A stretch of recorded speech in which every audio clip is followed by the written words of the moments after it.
We're at the trailhead for the Gregg Trail. It is an accessible trail. We will be taking this to the Shannon Trail and working our way to the summit of Crotched Mountain.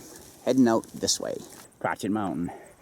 It gets its name because of its appearance. The early settlers thought that the V-shaped peaks resembled the fork or the crotch of a tree.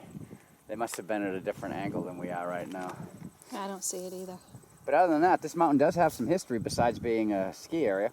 It was the world's first wind farm. In 1980, the U.S. Wind Power installed 20 wind turbines on the shoulder of Crotched Mountain. But the company went out of business and the wind turbines were dismantled years ago. So let's go up and check it out. We have Pinnacle and Rose to the left. That's Joe English. And a little bit further to the left is South and North Uncanunic. So the trail is nice and wide. It's accessible for wheelchairs, which is a great idea because then additional people can come out and enjoy nature and all its beauty. So we've come to another viewpoint. We have Willard, which is Camelback also, both peaks. That little thing there is Robb. Heading over, you have Bald. And still panning. Zoom in a little. Oh, there's Powder Mill Pond. We have kayaked that a couple of times. Directly up from that would be Osgood. Coming over, you got Thumb. And then, I can't say the other one. Scatutaki? Something like that, yeah. So on the Gregg Trail, you have A through E places of interest. This is E, and this is where the accessible trail ends. What we're standing on now is an unpaved road, and we're hoping that this will take us up to Shannon Trail. So as we're walking down the road,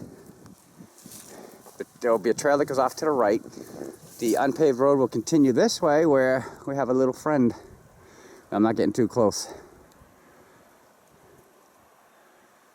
That must be Pete the Porcupine. So on the Shannon Trail, you come out to a field. What would a Chuck and Cheryl's Outdoor Adventure be without artifacts? Appears to be some type of an old lantern, just sitting out here on a tree stump.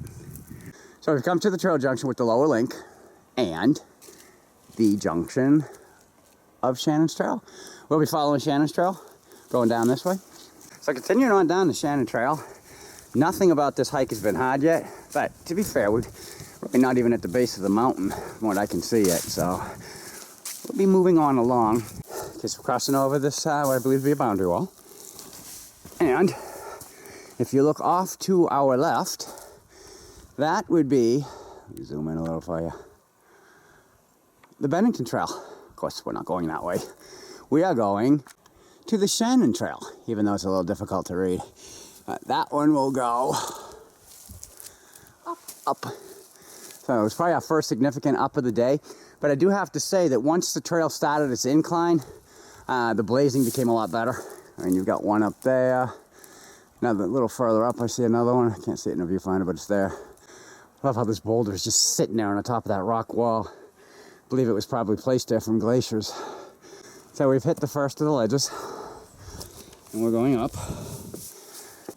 So I believe that to be the Uncanunics. Panning across. Standing on the open ledges. Mount Monadnock. When you hit the ledges, you really have your up for you. So, it's not bad. Of course, that day is great too. That blue sky. So we're standing on top of the ledges now. The wind is blowing, so I hope you can hear me as I pan along. We've been doing a series of the smaller mountains along with the 4,000 footers. I gotta tell you, these small mountains are gems. Temple, Uncanunic, Crotched. We've been up Pack Monadnock. You're not driving forever just to go and get views. From the picnic table, we took a left. Trail is still blazed in yellow. We're gonna go up here, try to find the remnants of the fire tower that used to be up here. So we made it up to where the towers are. Fenced in. And, oh, I'm on a rock, I don't want to fall. That would be your tower. the Geological Survey marker. Looks kind of new. H-E-C-A-R-R. Carved into the rock up here. Looks like JP, which is next to where a survey marker used to be. Could have been a benchmark, but looks like it's been removed. That would explain why the other one looks new. So we succeeded in what we were looking for. This is where the old fire tower used to stand on top of Crotched Mountain. For those of you who's been following our adventures, you already know that we are on a new quest to find every fire tower, whether it's still standing or not, or even proposed. There's about 92 of them total. I believe this is our 32nd one. We're going to be on the upper link trail going to the, what is that, east summit, west summit trail, going down to the lower link trail, back out to Shannon's Trail and back down. My bride, the little explorer. We're being extremely careful watching for porcupines anywhere, seeing how we've seen 2 so far today. 1 alive, 1 not so lucky. Anything? The upper link trail for the most part is not difficult at all. A lot of flat, some up, some down, but it is extremely well marked with blue diamonds. Okay, we've come to the junction with the Summit Trail. We're going to take the east just to go up there and bag the other summit, and then we'll come back down and we will take the Summit Trail west. This is the view that we're getting. I believe that this area right here is the rehabilitation center. It should be the Uncanunics over there. Now we're going to take the Summit Trail west down to the lower link, back over to the Shannon Trail, back down to the vehicle. Just coming down off the mountain has been a series of switchbacks on this trail. And at times it's kind of steep on these rocks. Charles working her way down. So we came up to a trail sign that says, Old Mountain Road, heading down this way. Doesn't really appear to be much of a trail there. So we're staying on the Summit Trail, heading down.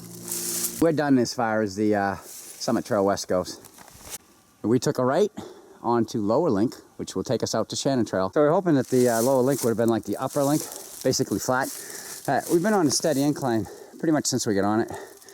So there's so many leaves out here that Chuck is really just picking them all up. So after we switched trail systems over there by the big cairn, the trail is flattened right out. So much better than the other side was. We're back to the Shannon Trail. So, heading back to the vehicle. From Chuck and Charles Outdoor Adventures, the end.